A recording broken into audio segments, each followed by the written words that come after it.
कृपया चैनल को सब्सक्राइब करें। धन्यवाद।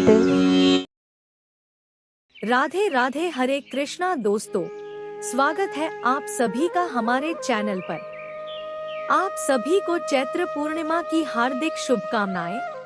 प्रभु श्री लक्ष्मी नारायण जी की कृपा आप सभी पर सदा बनी रहे। दोस्तों, हिंदू धर्म में चैत्र पूर्णिमा को बहुत ही खास माना जाता है। हिंदू नववर्ष के बाद आने वाली पहली पूर्णिमा चैत्र पूर्णिमा कहलाती है और अभी चैत्र का महीना चल रहा है। चैत्र माह में पड़ने वाली पूर्णिमा को चैत्र पूर्णिमा या चैती पूनम के नाम से भी जाना जाता है।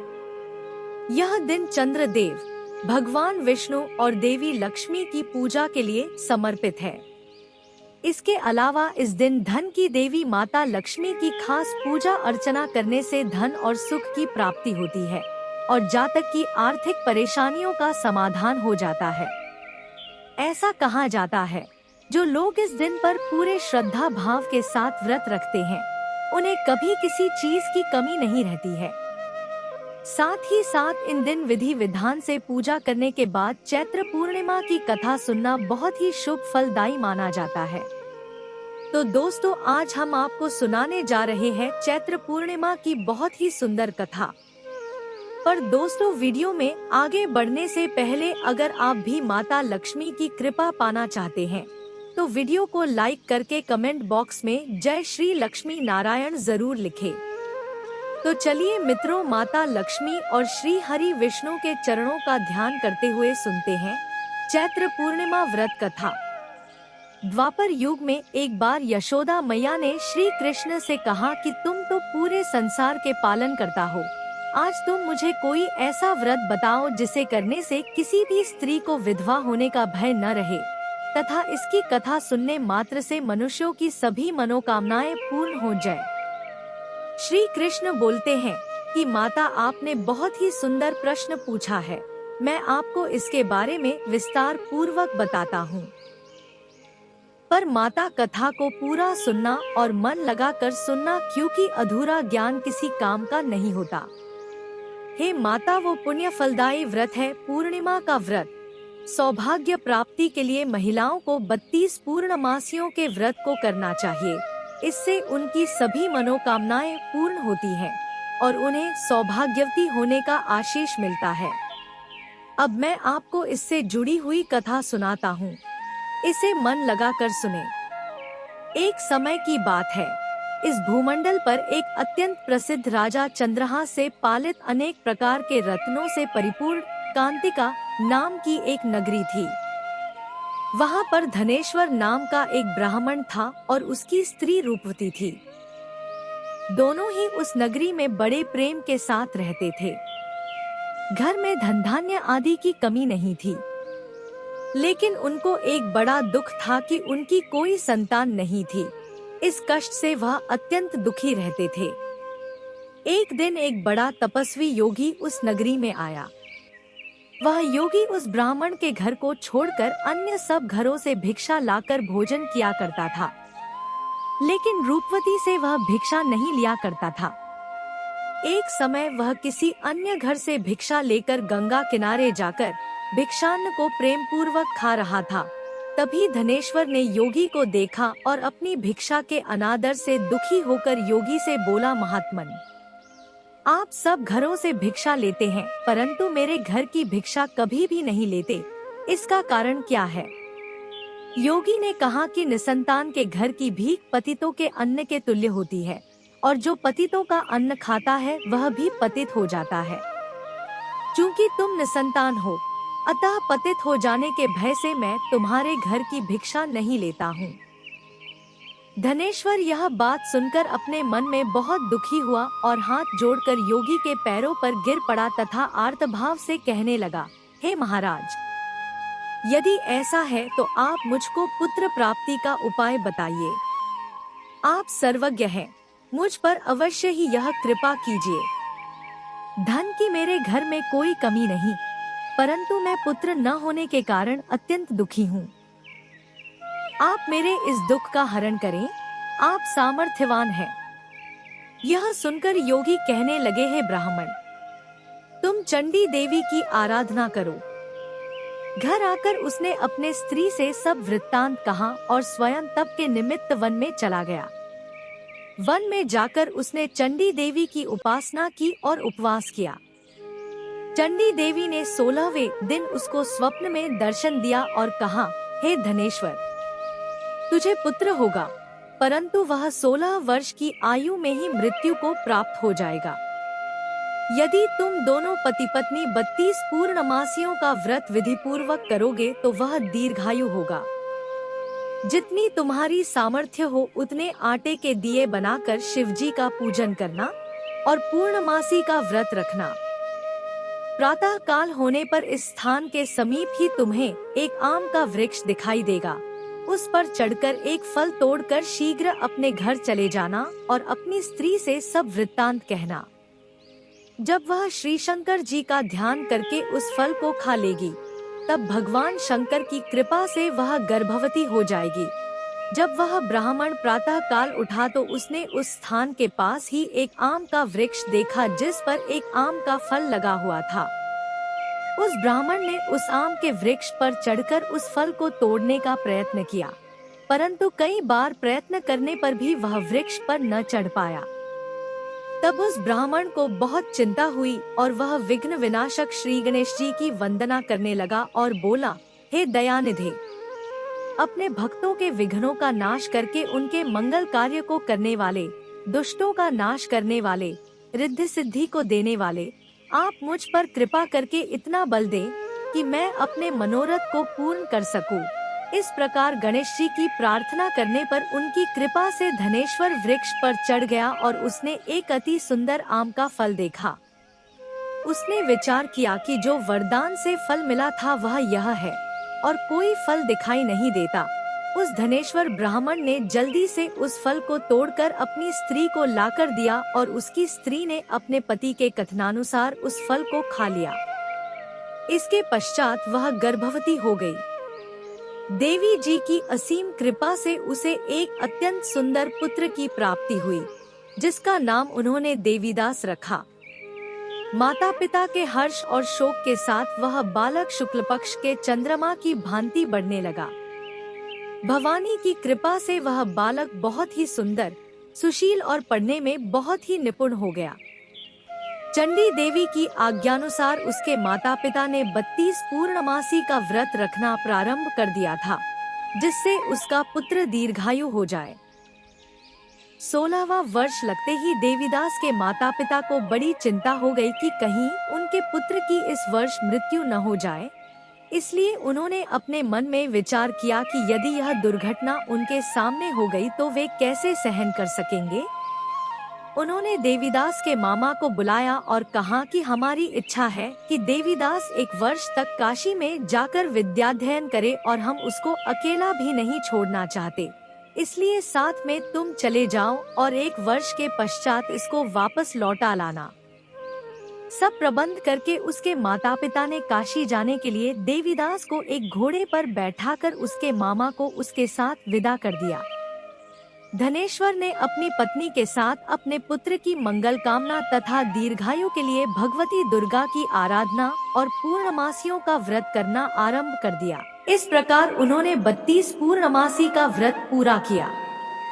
कुछ समय पश्चात एक दिन वह दोनों मामा और भांजा मार्ग में रात्रि बिताने के लिए किसी ग्राम में ठहरे हुए थे। उस दिन उस गांव में एक ब्राह्मण की अत्यंत सुंदरी, सुशीला, विदुषी और गुणवती कन्या का विवाह होने वाला था। जिस धर्मशाला के अंदर वर और उसकी बारात ठहरी हुई थी, उसी धर्मशाला में देवीदास और उसके मामा भी ठहरे हुए थे।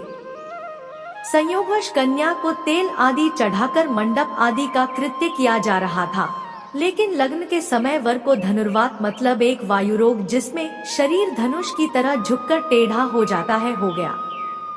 इस कारण वर के पिता ने अपने कुटुंबियों से परामर्श करके निश्चय किया कि यह देवीदास मेरे पुत्र जैसा ही सुंदर है, मैं इसके साथ ही लग्न करा देता हूँ और बाद में विवाह के अन्य कार्य मेरे लड़के के साथ हो जाएंगे।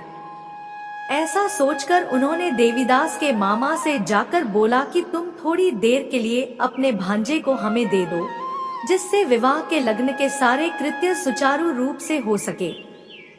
तब उसका मामा कहने लगा कि जो कुछ भी कन्यादान के समय वर को मिले वह सब हमें दे दिया जाए, तो मेरा भांजा इस बारात का दूल्हा बन जाएगा। यह बात वर के पिता ने स्वीकार कर ली और उसने अपने भांजे को वर बनने के लिए भेज दिया और उसके साथ सब विवाह कार्य रात्रि में विधिपूर्वक संपन्न हो गया। पत्नी के साथ वह भोजन न कर सका और अपने मन में सोचने लगा कि न जाने यह कैसी स्त्री होगी। वह एकांत में इसी सोच में पड़ गया तथा उसकी आंखों में आंसू आ गए। तब वधू ने पूछा कि क्या बात है, आप इतने उदासीन व दुखी क्यों हो रहे हैं? तब उसने सब बातें जो वर के पिता व उसके मामा में हुई थी उसको बतला दी। तब कन्या कहने लगी कि यह ब्रह्मा विवाह के विपरीत कैसे हो सकता है। देव, ब्राह्मण और अग्नि के सामने मैंने आपको ही अपना पति बनाया है, इसलिए आप ही मेरे पति हैं। मैं आपकी ही पत्नी रहूंगी, किसी अन्य की कदापि नहीं। तब देवीदास ने कहा, ऐसा मत करिए, क्योंकि मेरी आयु बहुत कम है। मेरे पश्चात आपकी क्या गति होगी, इन बातों को अच्छी तरह विचार लो। परंतु वह दृढ़ विचार वाली स्त्री थी। बोली कि जो आपकी गति होगी वही मेरी गति होगी। हे स्वामी, आप उठिए और भोजन करिए, आप निश्चय ही भूखे होंगे। इसके बाद देवीदास और उसकी पत्नी दोनों ने भोजन किया तथा शेष रात्रि वे सोते रहे। प्रातःकाल देवीदास ने अपनी पत्नी को 3 नगों से जड़ी हुई एक अंगूठी दी, एक रुमाल दिया और बोला, हे प्रिय, इसे लो और संकेत समझकर स्थिर चित्त हो जाओ। मेरा मरण और जीवन जानने के लिए एक पुष्पवाटिका बना लो, उसमें सुगंधी वाली एक नवमल्लिका लगा लो, उसको प्रतिदिन जल से सींचा करो और आनंद के साथ खेलो कूदो तथा उत्सव मनाओ। जिस समय और जिस दिन मेरा प्राणांत होगा, ये फूल सूख जाएंगे और जब ये फिर हरे हो जाएं, तो जान लेना कि मैं जीवित हूँ। यह समझा कर वह चला गया। प्रातः काल होते ही वहां पर गाजे बाजे बजने लगे और जिस समय विवाह के कार्य समाप्त करने के लिए वर तथा सब बाराती मंडप में आए तो कन्या ने वर को भली प्रकार से देखकर अपने पिता से कहा कि यह मेरा पति नहीं है। मेरा पति वही है जिसके साथ सत्र में मेरा पाणी ग्रहण हुआ था। इसके साथ मेरा विवाह नहीं हुआ है। यदि यह वही है तो बताएं कि मैंने इसको क्या दिया। मधुपर्क और कन्यादान के समय जो मैंने भूषणादि दिए थे उन्हें दिखाएं तथा रात में मैंने क्या गुप्त बातें कही थी वह सब सुनाएं। पिता ने उसके कथनानुसार वर को बुलवाया गया। कन्या की यह सब बातें सुनकर वह कहने लगा कि मैं कुछ नहीं जानता। इसके पश्चात लज्जित होकर वह वहां से चला गया और सारी बारात भी अपमानित होकर वहां से लौट गई। भगवान श्री कृष्ण बोले, हे माता। इस प्रकार देवीदास काशी विद्याध्ययन के लिए चला गया। जब कुछ समय बीत गया तो काल से प्रेरित होकर एक सर्प रात्रि के समय उसको डसने के लिए वहां पर आया। उस विषधर के प्रभाव से उसके शयन का स्थान चारों ओर से विष से विषैला हो गया, परंतु व्रत के प्रभाव से उसको काट न पाया, क्योंकि पहले ही उसकी माता ने 32 पूर्णिमा का व्रत कर रखा था। इसके बाद मध्याह्न के समय स्वयं काल वहां पर आया और उसके शरीर से उसके प्राणों को निकालने का प्रयत्न करने लगा, जिससे वह मूर्छित होकर पृथ्वी पर गिर पड़ा। भगवान की कृपा से उसी समय पार्वती जी के साथ भगवान शंकर वहां पर आ गए। उसको मूर्छित दशा में देखकर पार्वती जी ने भगवान शंकर से प्रार्थना की कि हे प्रभु, इस बालक की माता ने पहले 32 पूर्णिमा का व्रत किया था, जिसके प्रभाव से हे भगवान आप इसको प्राण दान दे। भवानी के कहने पर भक्तवत्सल भगवान शिव ने उसको प्राण दान दे दिया। इस व्रत के प्रभाव से काल को भी पीछे हटना पड़ा और देवीदास स्वस्थ होकर बैठ गया। उधर उसकी स्त्री उसके काल की प्रतीक्षा किया करती थी। जब उसने देखा कि उस पुष्प वाटिका में पत्र पुष्प कुछ भी नहीं रहे तो उसको अत्यंत आश्चर्य हुआ, और जब वह वैसे ही हरी भरी हो गई तो वह जान गई कि वह जीवित हो गए हैं। यह देखकर वह बहुत प्रसन्न मन से अपने पिता के कहने लगी कि पिताजी, मेरे पति जीवित हैं, आप उनको ढूंढना शुरू करें। जब 16वां वर्ष व्यतीत हो गया तो देवीदास भी अपने मामा के साथ काशी से चल दिया। इधर उसके ससुर उसे ढूंढने के लिए अपने घर से जाने वाले ही थे कि वह दोनों मामा भांजा वहां पर आ गए। देवीदास को आता देखकर उसका ससुर बड़ी प्रसन्नता के साथ अपने घर में ले आया। उस समय नगर के निवासी भी वहां इकट्ठे हो गए और सबने निश्चय किया कि अवश्य ही इसी बालक के साथ इस कन्या का विवाह हुआ था। उस बालक को जब कन्या ने देखा तो पहचान लिया और कहा कि यह तो वही है जो संकेत करके गया था। तदुपरांत सभी कहने लगे कि भला हुआ जो यह आ गया, और सब नगरवासियों ने आनंद मनाया। देवीदास इसके बाद अपनी पत्नी और मामा को लेकर वहां से चल दिया। उसके ससुर ने भी उसे बहुत धन दहेज दिया। जब वह अपने घर की तरफ चल रहा था तो उसके माता पिता को लोगों ने खबर कर दी, तुम्हारा पुत्र देवीदास अपनी पत्नी और मामा के साथ आ रहा है। ऐसा समाचार सुनकर पहले तो उन्हें विश्वास नहीं हुआ, लेकिन जब देवीदास आया और उसने अपने माता पिता के पैर छुए तो देवीदास के माता पिता ने उनका माथा चूमा और दोनों को अपने सीने से लगा लिया। दोनों के आने की खुशी में धनेश्वर ने बहुत दान दक्षिणा ब्राह्मणों को दी। श्री कृष्ण जी कहने लगे कि इस तरह धनेश्वर को 32 पूर्णिमाओं को व्रत के प्रभाव से संतान प्राप्त हुई। जो स्त्रियां इस व्रत को करती हैं, वह जन्म जन्मांतरों तक वैधव्य का दुख नहीं भोगती हैं और सदैव सौभाग्यवती रहती हैं। यह मेरा वचन है।